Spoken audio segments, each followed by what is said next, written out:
You've got your ticket booked, your suitcase packed, your playlist ready, and the excitement of the trip ahead is building up. But there's one obstacle standing between you and that dream destination: a long flight. Maybe it's 10 hours, maybe it's 15.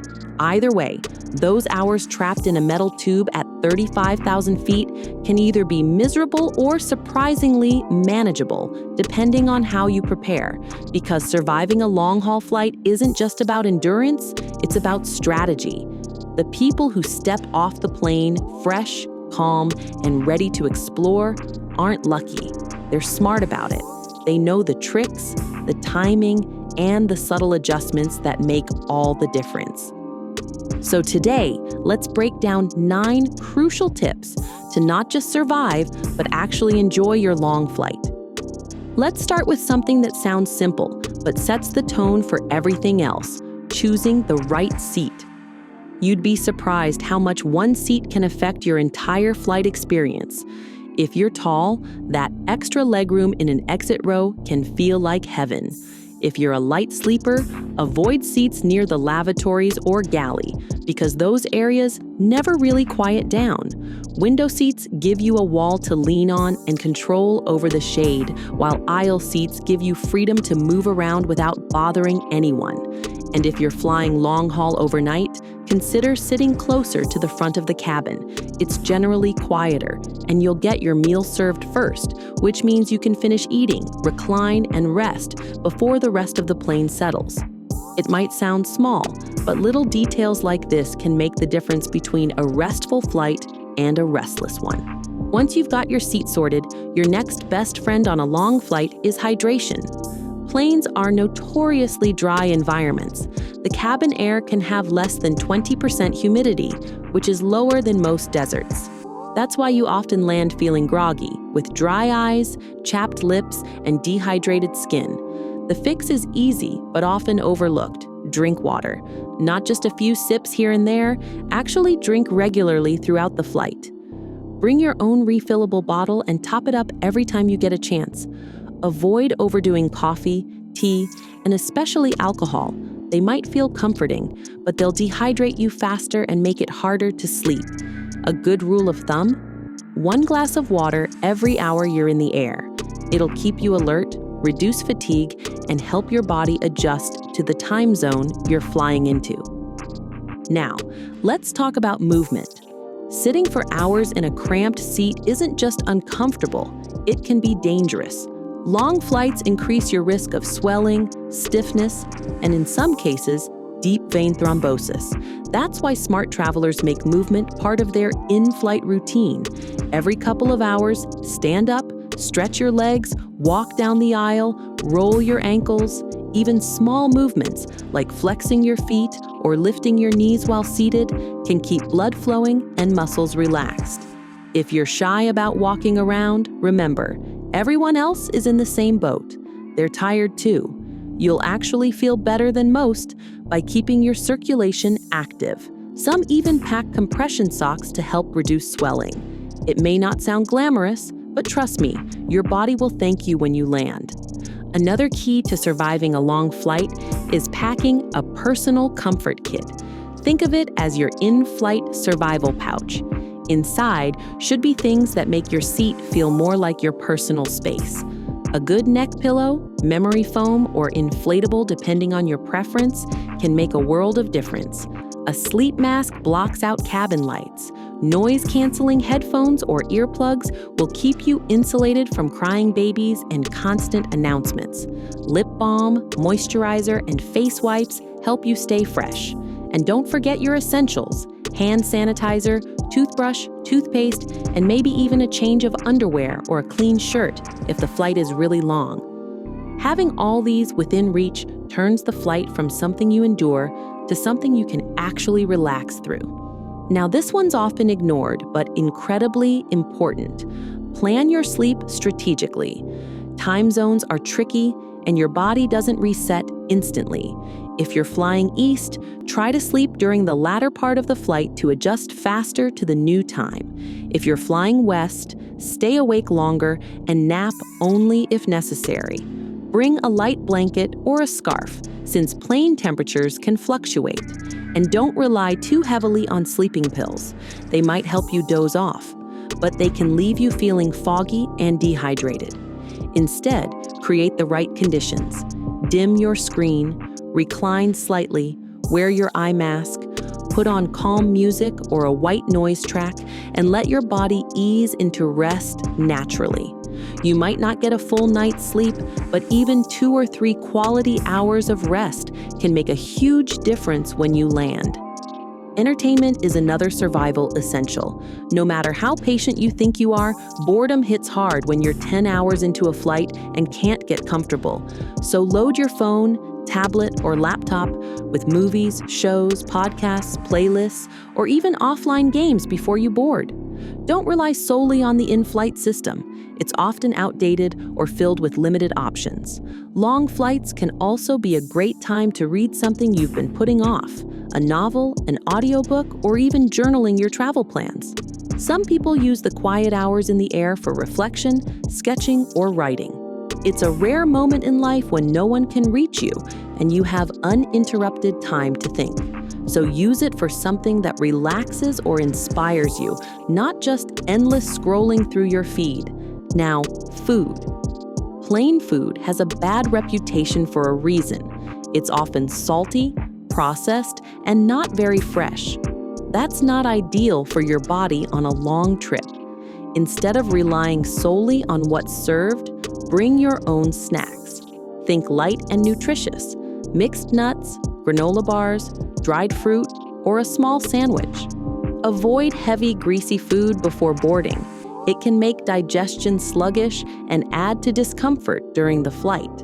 If you have dietary restrictions, most airlines let you pre-select a meal that suits your needs. And here's a small but effective trick. Eat according to your destination's meal times once you board. It helps your body adjust faster to the new time zone. Clothing also plays a massive role in comfort. Forget trying to look picture perfect at the airport. Comfort is king on long flights. Go for soft, breathable layers that let you adjust to the temperature. Planes can swing between too warm and freezing in a matter of hours. A hoodie, scarf, or light jacket can double as both warmth and pillow support. Avoid tight jeans or restrictive shoes. Your body will swell slightly due to cabin pressure, and you'll want room to move. Slip-on shoes or lightweight sneakers are ideal. And one more thing, always keep an extra pair of socks handy. Changing into clean socks halfway through the flight might sound trivial, but it gives you a fresh, grounded feeling that actually boosts your energy. Another underrated survival tip is managing your mindset. Long flights can test your patience, especially with delays, crying children, or turbulence. But remember, your attitude shapes your experience. Treat the flight not as a burden, but as a transition, a pause between 2 chapters. It's a rare time when the world slows down. You're disconnected from emails, from deadlines, from the noise of daily life. Let yourself lean into that stillness. Meditate, listen to calming music, or simply gaze out the window. Watch the sun rise or set from above the clouds. It's one of the few places in the world where time feels suspended. Those moments of quiet reflection can be unexpectedly healing. Finally, preparation for arrival matters as much as the flight itself. Before landing, freshen up, brush your teeth, wash your face, and stretch. Avoid rushing to be the first off the plane. It rarely makes a difference, and it only adds stress. Instead, take a moment to center yourself, check your belongings, and mentally prepare for customs and transportation.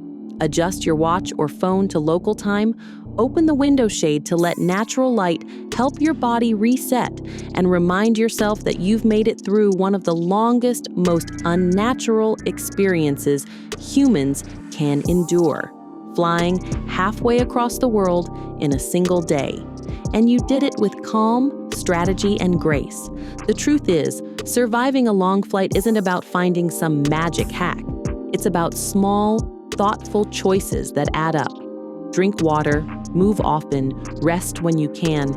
Be kind to yourself and to others in the cramped space you share. The journey is part of the adventure, not just the price you pay to reach it.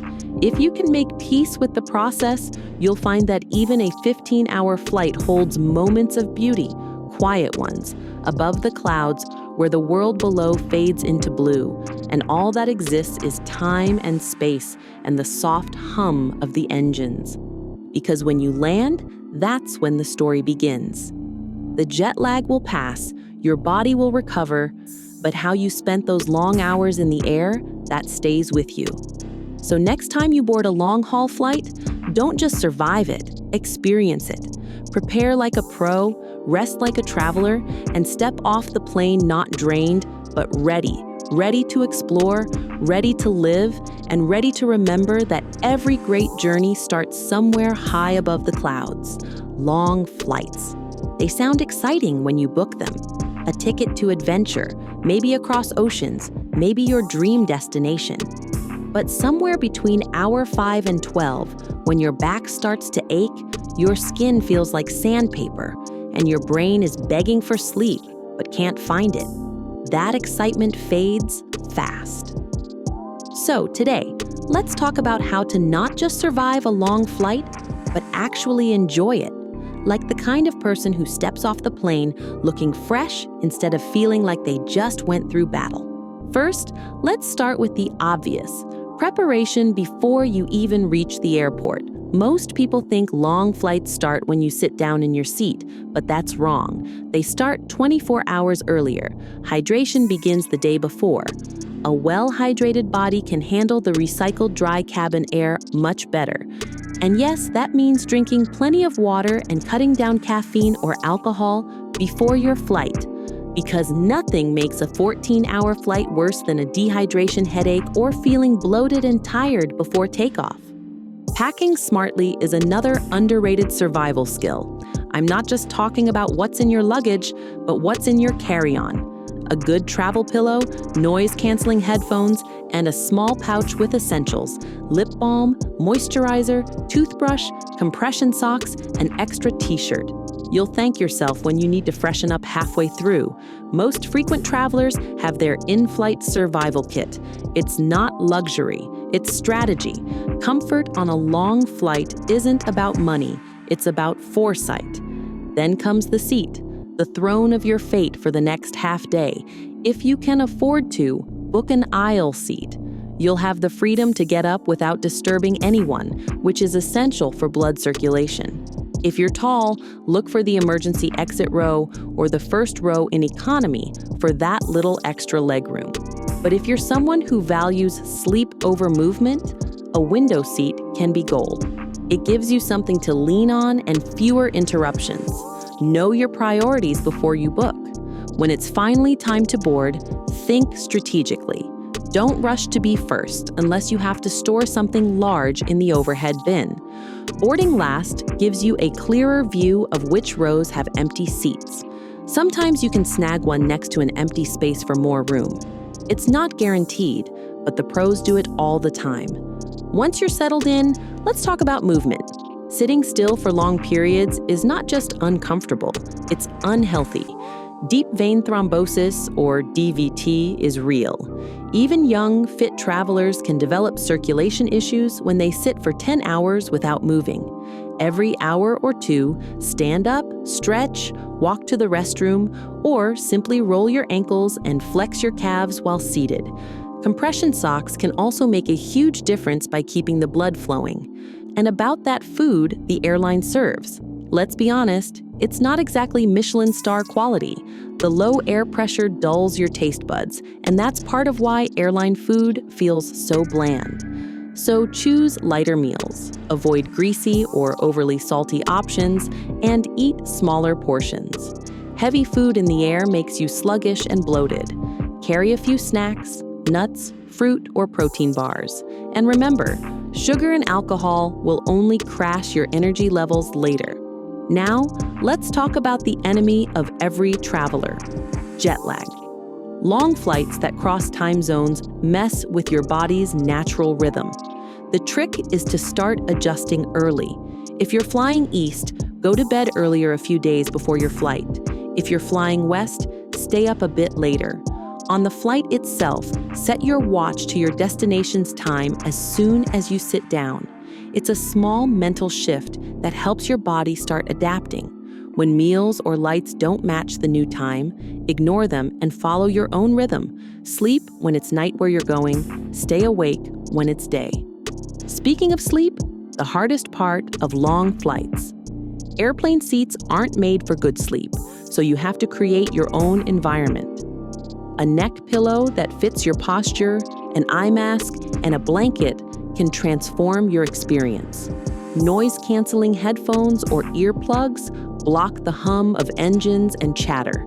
Some travelers even use meditation or ambient sound apps to relax their mind. A melatonin supplement, if your doctor allows it, can help signal your body it's time to rest. Let's not forget hygiene. On long flights, the cabin is a closed system of recycled air, touch surfaces, and sneezes traveling 3 rows deep. Always carry sanitizing wipes and hand sanitizer. Wipe down your tray table, armrests, and screen before you settle in, and avoid touching your face often. Changing into a clean t-shirt halfway through or brushing your teeth after a meal can do wonders for how you feel. It's like hitting the reset button mid-flight. Now, entertainment. A long flight without good entertainment is pure torture. Don't rely solely on the airline's options. Download movies, podcasts, audiobooks, or even offline playlists before you leave. Bring something that engages your mind, a novel, a journal, or even a language app, to learn a few words in the language of the country you're flying to. You'll feel productive instead of drained. Now tell me, what's the longest flight you've ever taken? And what's the one travel hack you swear by? Drop it in the comments, share your best tip, and don't forget to hit that like button and subscribe for more smart travel insights. Because next time you fly, it won't just be about getting there, it'll be about arriving better.